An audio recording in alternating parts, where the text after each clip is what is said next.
Raise. Everyone. Sige, punta kayo dito sa akin. Adjust. Okay, correct. That's it. Arms down. Now, harap sa likod. Arms sideward. Raise. Sige, adjust. And right face again. Harap sa basketball court. Arms sideward. Raise. Okay, arms down and face front. Ready na, ready na? Aha! Aha! Ready na! Ready na! Check, check. Check! Okay. So ngayon, we are here this afternoon for a common purpose to have your Christmas get together among the Familia homeowners. So of course, a small part of getting to know how are we in terms of our physical fitness, in terms of our body language, in terms of the energy that we want to provide and give to each one of us in the celebration of the Pasko. Merry Christmas, everyone! Merry Christmas. Okay. So let's start the afternoon session to enliven our body. Let us feel the air, the water, the soil, the people around us, ang kasaba, ang kanindol sa palibot, very colorful. So let's start with a cool exercise. So we call it Shibashi.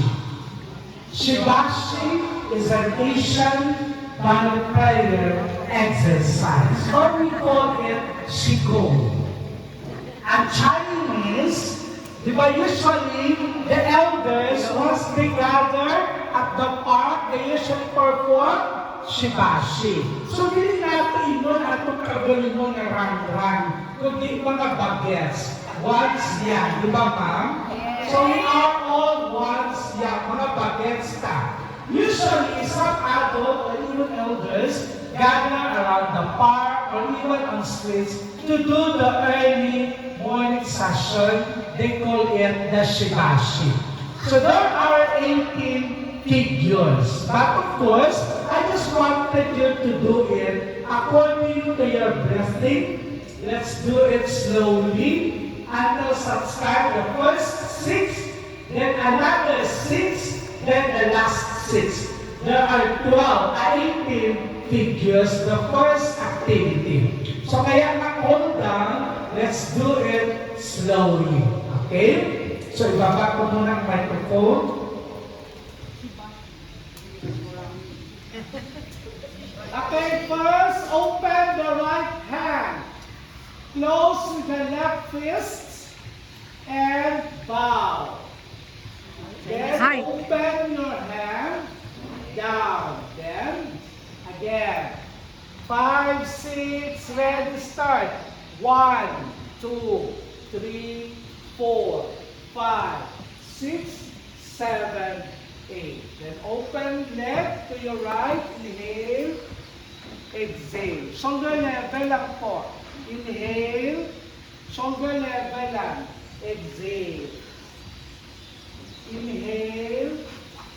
Exhale. So raising Q1.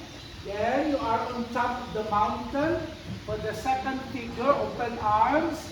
And down. Again, figure 2. Shoulder level. Extend arms. It seems that you are on top of the mountain.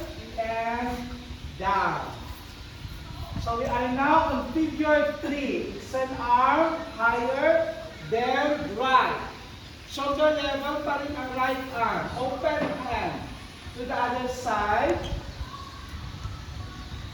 And other side.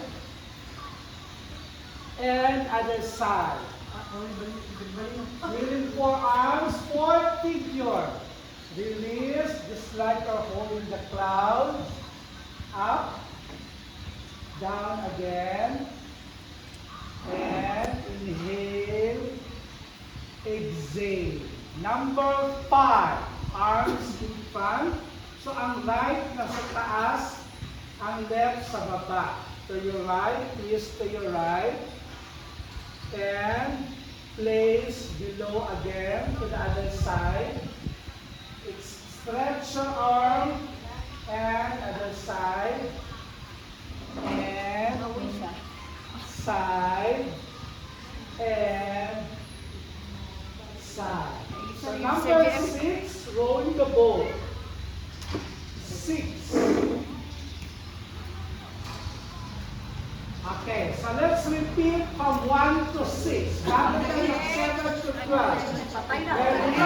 Ready? Sige, harap ko na ako dito. Nagdala mo ka mo extra share. Feet together, ready, bowing. Down. Release arm. And first figure, open.